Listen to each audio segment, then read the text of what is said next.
तो क्लास 12 की सामान्य हिंदी विषय के अंतर्गत आज की इस क्लास में आप लोगों को हिंदी पद्य साहित्य के 50 महत्वपूर्ण प्रश्नों को बताया जाएगा। एक तरीके से आप सभी लोगों का ये भैया टेस्ट है।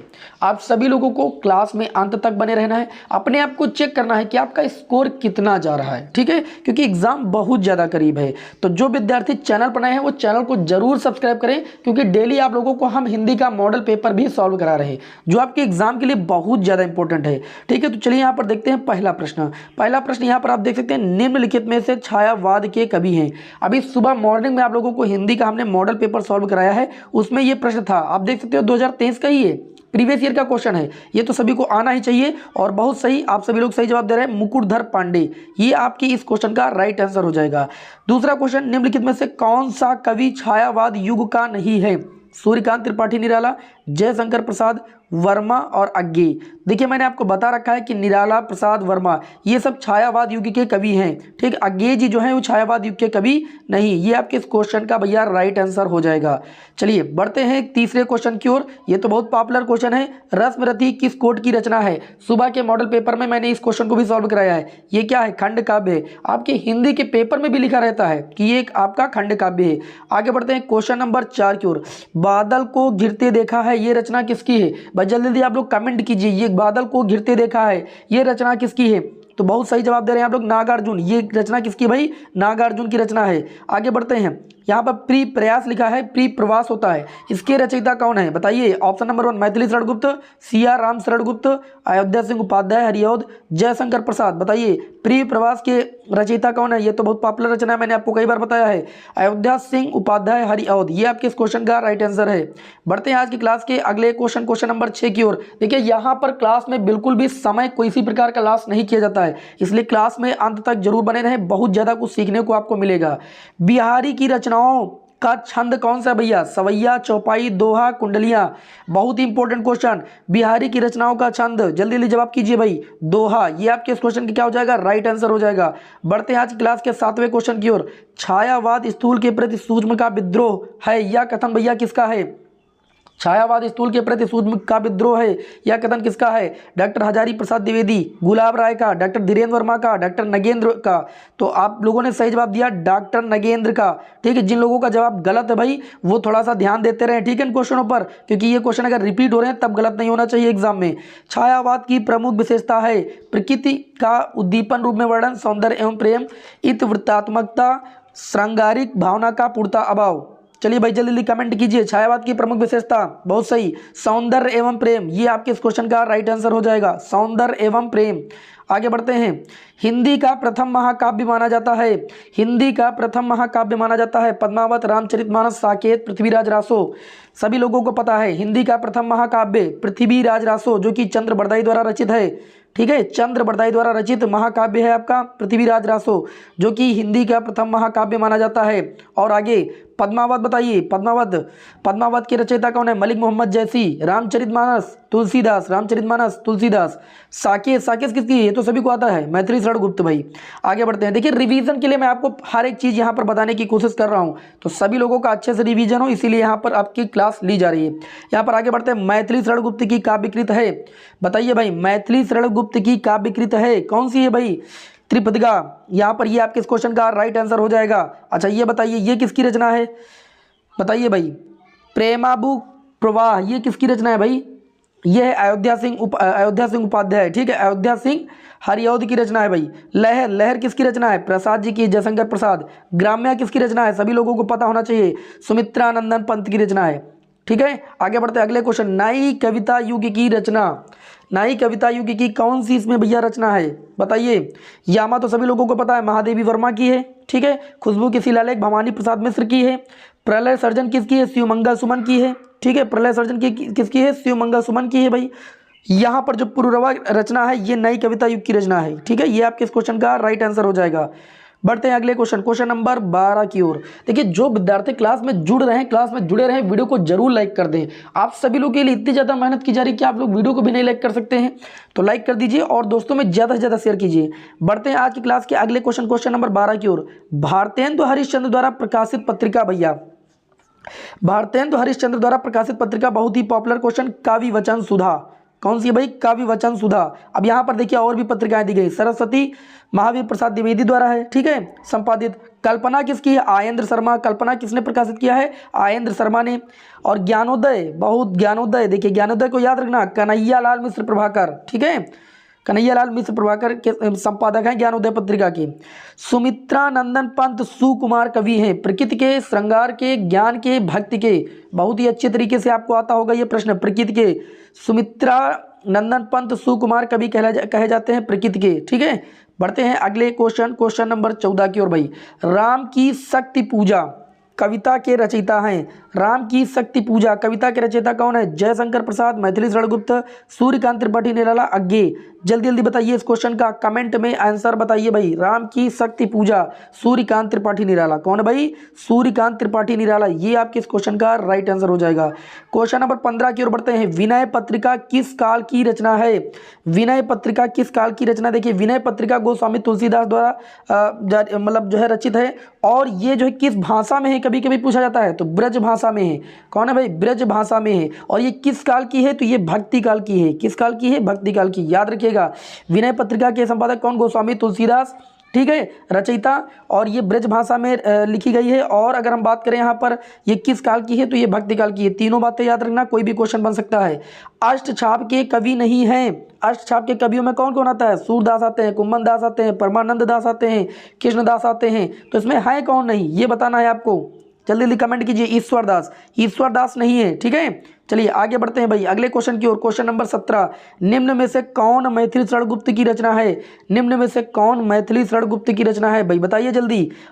देखिए यहाँ पर जो आंगन के पार है, ठीक है, जो आंगन के पार है, ये किसकी रचना है? तो आप कहेंगे अज्ञे जी की है। युगवाड़ी किसकी है? तो आप कहेंगे सुमित्रानंदन पंत की है। परशुराम की प्रतीक्षा किसकी है? तो आप सभी लोग कहेंगे रामधारी सिंह दिनकर की है। अब बची एक रचना अनाघ, ये किसकी रचना है? तो आप कहेंगे मैथिली शरण गुप्त की रचना है। ओके, उम्मीद है आप सभी लोगों का आंसर सही आया होगा। चलिए बढ़ते हैं अगले क्वेश्चन नंबर 18 की ओर। सुमित्रानंदन पंत को चिदंबरा कृत पर पुरस्कार मिला था। कौन सा पुरस्कार मिला था? ये तो सभी को आता होगा। भारतीय ज्ञानपीठ पुरस्कार मिला था। कौन सा पुरस्कार मिला था? भारतीय ज्ञानपीठ पुरस्कार मिला था। चलिए बढ़ते हैं अगले क्वेश्चन नंबर 19 की ओर। निम्न में से जयशंकर प्रसाद की काव्यकृत है भाई? बताइए। यहाँ पर देखिए 4 रचनाएं दी गई, हम चारों का आंसर बताएंगे आपको। इत्यलम जो है अज्ञे जी की है। इत्यलम किसकी है? अज्ञे जी की है। अनामिका किसकी है? निराला जी की है, ठीक है। द्वापर किसकी है? मैथिली शरण गुप्त की है। ये भैया रचना कई बार पूछी गई द्वापर। चित्राधार जयशंकर प्रसाद की। चित्राधार तो कई बार, अनगिनत बार ये क्वेश्चन आ चुका है। चित्राधार पूछा जाता है किस युग की रचना है? तो छायावादी युग की रचना है, क्योंकि जयशंकर प्रसाद छायावादी युग के लेखक कवि हैं, ठीक है। तो यहाँ पर क्या हो जाएगा? चित्राधार जयशंकर प्रसाद। आगे बढ़ते हैं क्वेश्चन नंबर 20 की ओर। रीत काल की सर्वाधिक महत्वपूर्ण प्रवृत्ति कौन सी है भाई? रीत काल की सर्वाधिक महत्वपूर्ण प्रवृत्ति कौन सी है? तो आप कहेंगे श्रृंगारिकता। कौन है भाई? श्रृंगारिकता। ये आपके इस क्वेश्चन का राइट आंसर हो जाएगा। Question number 21। कौन सी रचना रामधारी सिंह दिनकर की नहीं है? देखिए आपको यहाँ पर देखिए साफ साफ ऐसे पता चल रहा है। चित्राधार अभी मैंने बताया जयशंकर प्रसाद की, तो ये रामधारी सिंह दिनकर की कैसे हो सकती है? तो यही आपके इस क्वेश्चन का राइट आंसर हो जाएगा भाई, ठीक है। चलिए आगे बढ़ते हैं अगले क्वेश्चन नंबर 22 की ओर। यामा रचना है, ये तो भी सबको पता होना चाहिए। यामा किसकी रचना है? तो आप कहेंगे महादेवी वर्मा की रचना है। किसकी रचना है? महादेवी वर्मा की। बहुत सही। आगे बढ़ते हैं क्वेश्चन नंबर 23 की ओर। चलिए भाई सभी लोग जल्दी जल्दी कमेंट कीजिए। हिंदी साहित्य के आदिकाल के लिए चारणकार नाम दिया था। हिंदी साहित्य के आदिकाल के लिए चारणकार नाम किसने दिया भाई? डॉक्टर राम कुमार वर्मा। डॉक्टर राम कुमार वर्मा ने हिंदी साहित्य के आदिकाल को चारणकाल नाम दिया है, ठीक है। आदिकाल को वीरगाथा काल, चारण काल के नाम से भी जाना जाता है, ठीक। और कई नामों से जाना जाता है, सिद्ध सामंत काल के नाम से भी जाना जाता है, ठीक है। आगे बढ़ते हैं अगले क्वेश्चन नंबर 24 की ओर। किस कवि को ज्ञानपीठ पुरस्कार नहीं मिला? अब भैया ये क्वेश्चन आप सभी के ऊपर हम छोड़ेंगे अभी, ठीक है। जल्दी लीजिए भाई कमेंट कीजिए, किस कवि को ज्ञानपीठ का पुरस्कार नहीं मिला? जयशंकर प्रसाद को। इस क्वेश्चन का राइट आंसर क्या हो जाएगा? चलिए हमने सोचा बता ही दें, जयशंकर प्रसाद को। ये आपके इस क्वेश्चन का राइट आंसर हो जाएगा। अभी एक आधा प्रश्न आपसे पूछेंगे, ठीक है, कमेंट करना है उसको। सुमित्रानंदन पंत की रचना नहीं है। पल्लव, वीणा, रसवंती, लोकायतन। बताइए सुमित्रानंदन पंत की कौन सी रचना नहीं है? रसवंती। रसवंती है फिर किसकी? अगर रसवंती नहीं है तो आप कहेंगे दिनकर की। रसवंती किसकी रचना है? दिनकर की है। ये सुमित्रानंदन पंत की रचना नहीं। बाकी पल्लव, वीणा, लोकायतन ये सब जो है सुमित्रानंदन पंत की रचना है। हिंदी साहित्य के आदिकाल के लिए चरण काल नाम दिया गया, तो अभी मैंने बताया किसने नाम दिया? गलत हो गया, डॉक्टर राम कुमार वर्मा ने। अभी इसके पहले ये क्वेश्चन रिपीट हो चुका है। निम्नलिखित में से कौन प्रेमाश्रयी शाखा के कवि नहीं है? कौन भैया नहीं है? जायसी है, मंजन है, कुतुबन तो ये है ही है। नंददास नहीं है। कौन नहीं है भाई? नंददास नहीं है भाई। निम्नलिखित में से कौन प्रेमाश्रयी शाखा के कवि नहीं है? नंददास। आगे बढ़ते हैं। निम्न में से किन्हें जो है ज्ञानपीठ पुरस्कार नहीं मिला? चलिए भाई बताइए। मिला तो हमारे हिसाब से महादेवी वर्मा को भी है, निराला को भी मिला है, सुमित्रानंदन पंत को भी मिला है, अज्ञेय को भी मिला है। अब आप बताइए क्या ये चारों ऑप्शन सही हैं? चारों ऑप्शन मतलब जो है ज्ञानपीठ पुरस्कार, मतलब चारों जो है कवियों को यहाँ पर ज्ञानपीठ पुरस्कार मिला है? कमेंट करके इस क्वेश्चन का आंसर दीजिए। क्वेश्चन नंबर 28 करके आप लोग आंसर दीजिएगा। ठीक है, इस क्वेश्चन में क्या कमी है? मेरे हिसाब से तो भैया चारों को मिला है। ठीक है, आगे बढ़ते हैं। हरी घास पर, ठीक है, कहीं पर त्रुटि हो तो भाई बताइए आप लोग। ठीक है, क्योंकि यहाँ पर आप सभी लोगों को ये प्रश्न हम खोजने के लिए दे रहे हैं, थोड़ा सा वर्क करिए आप। ठीक है, आगे बढ़ते हैं क्वेश्चन नंबर 19 की ओर। हरी घास पर क्षणभर, ये तो बहुत पॉपुलर रचना है। हरी घास पर क्षणभर निम्न में से किसकी कृति है? भवानी प्रसाद मिश्र, बालकृष्ण शर्मा नवीन, अज्ञेय, नागार्जुन। सभी को पता है अज्ञेय जी की रचना है। किसकी रचना है? अज्ञेय जी की ये रचना है। ये आपके इस क्वेश्चन का राइट आंसर हो जाएगा। बड़े अगले क्वेश्चन की ओर। क्वेश्चन नंबर 30 आ गया आप सभी लोगों के समक्ष। आनंद कादम्बनी पत्रिका के संपादक कौन है?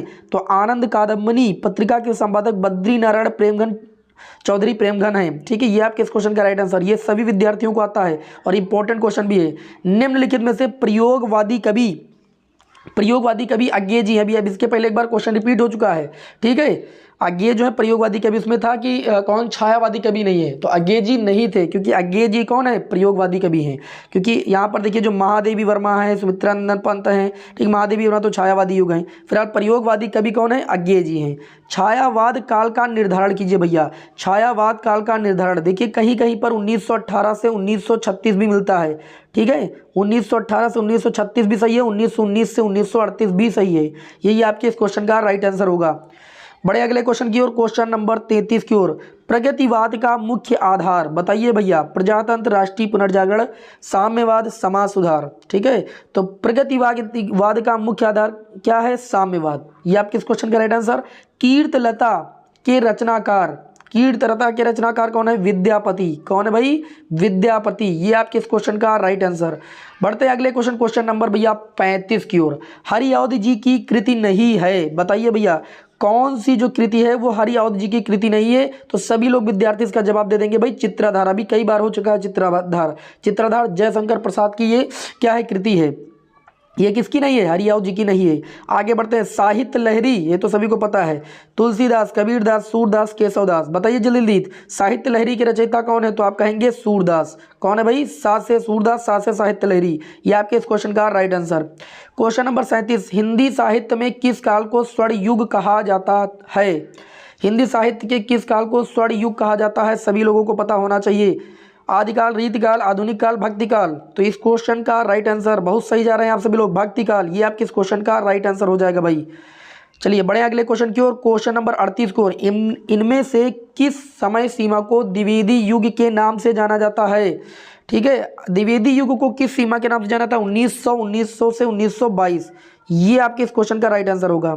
1968 से 1919 को भारतेंद्र युग के नाम से जाना जाता है। 1919 से 1938 को अभी मैंने बताया।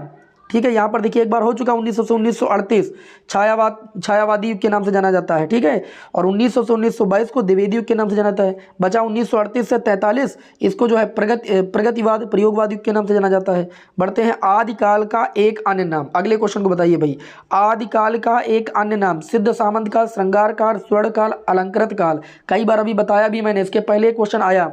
वीरगाथा काल बोलिए, चरण काल बोलिए, सिद्ध सामंत काल बोलिए। ठीक है, तो यहाँ पर सिद्ध सामंत काल। आदिकाल का अन्य नाम क्या है? सिद्ध सामंत काल। अगले क्वेश्चन की ओर बढ़ते हैं। सूफी काव्य धारा के कवि हैं, बताइए भैया। रसखान, रहीम, जायसी, नानक। कौन है सूफी काव्य धारा के कवि? कौन है? तो आप कहेंगे यहाँ पर जयसी हैं। कौन है?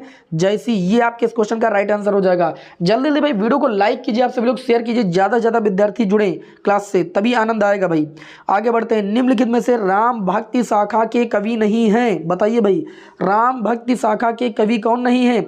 यहाँ पर चतुर्भुज दास नहीं है। क्यों? क्योंकि चतुर्भुज दास जो है वो कृष्ण भक्ति शाखा के कवि हैं, ठीक है, इसलिए राम भक्ति शाखा के कवि नहीं है। तो आपके इस क्वेश्चन का राइट आंसर हो जाएगा चतुर्भुज दास। आगे अगले क्वेश्चन नंबर 42 को। मैथिली शरण गुप्त किस युग के कवि हैं? मैथिली शरण गुप्त किस युग के कवि हैं? बताइए भाई जल्दी जल्दी। भारतेंदु युग, छायावाद युग, शुक्ल युग, द्विवेदी युग। तो मैथिली शरण गुप्त जो है वो आपके द्विवेदी युग के कवि हैं। कौन से युग के कवि हैं? द्विवेदी युग के कवि है। ये आपके इस क्वेश्चन का राइट आंसर हो जाएगा। चुबते चौबते के रचनाकार कौन है? बताइए भाई। सुमित्रानंदन पंत, भारतेंदु हरिश्चंद्र, मैथिली शरण गुप्त, अयोध्या सिंह उपाध्याय, हरिऔध। तो आप बताएंगे इस क्वेश्चन का राइट आंसर होगा अयोध्या सिंह उपाध्याय, हरिऔध, ठीक है। आगे बढ़ते हैं। बिना समय को लॉस किए, देखिए हम समय बिल्कुल नहीं लॉस करेंगे। हमारा मानना है कि आप लोग ज़्यादा से ज़्यादा रिवीजन कर सके कम समय में। विनय पत्रिका के रचनाकार, चलिए बताइए भाई, विनय पत्रिका के रचनाकार कौन है?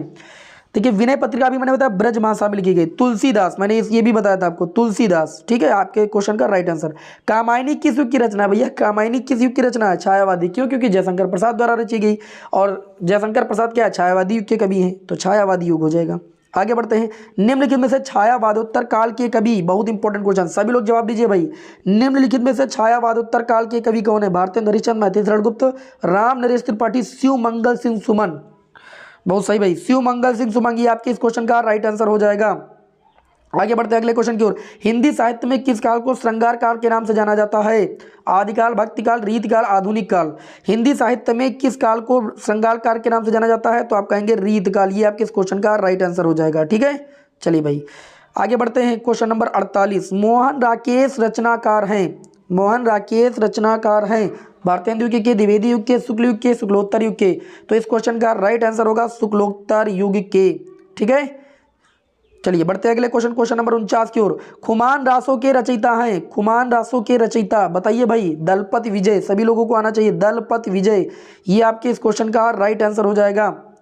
अग्रदास किस काव्य धारा के कवि हैं? अग्रदास किस काव्य धारा के कवि हैं? कृष्ण काव्य धारा, सूफी काव्य धारा, वीर काव्य धारा, राम काव्य धारा, ठीक है, गलती नहीं कीजिएगा, राम काव्य धारा के कवि हैं भाई। कौन? अग्रदास। ये आपके इस क्वेश्चन का राइट आंसर हो जाएगा। चलिए 51 नंबर। रसिक प्रिया रचना है। रसिक प्रिया रचना है किसकी? मतिराम की, केशवदास की, नरपत नाल की, ठीक है, सुमित्रानंदन पंत की। तो आप कहेंगे इस क्वेश्चन का राइट आंसर होगा केशवदास की। किसकी रचना है भाई? केशवदास की है रसिक प्रिया। कविता में 4 चांद लगाने वाली शक्ति कौन सी है? अविदा, लक्षणा, तात्पर्य, व्यंजना। बताइए भाई, जल्दी जल्दी कमेंट कीजिए। कविता में 4 चांद लगाने वाली शक्ति, लास्ट क्वेश्चन है इस क्लास का, व्यंजना। कौन सी भाई? व्यंजना। बहुत सही, ये आपके इस क्वेश्चन का राइट आंसर। बहुत सारे विद्यार्थियों ने 52 में कम से कम 50 क्वेश्चन जरूर सही किए होंगे, हो सकता है किसी के पूरे भी सही हों। तो जल्दी जल्दी आप लोग कमेंट करके आंसर बताइए, और नेक्स्ट क्लास में आपको मॉर्निंग में मिलते हैं हिंदी के नए मॉडल प्रश्न पत्र के साथ। पुनः 3 मॉडल प्रश्न पत्र अभी तक आपको सॉल्व कराए जा चुके हैं। अगर आपने क्लास नहीं की है तो प्लेलिस्ट में जाइए, प्लेलिस्ट में क्लासें आप सभी लोगों की सेव हैं, ठीक है। और जल्दी जल्दी कर डालिए। एग्जाम में आप सभी लोगों को 95 प्लस ही फोड़ के आना है, 95 प्लस ही फोड़ के आना है भाई। चलिए भाई मिलते हैं आप सभी लोगों को नेक्स्ट क्लास में। जय हिंद, वंदे मातरम।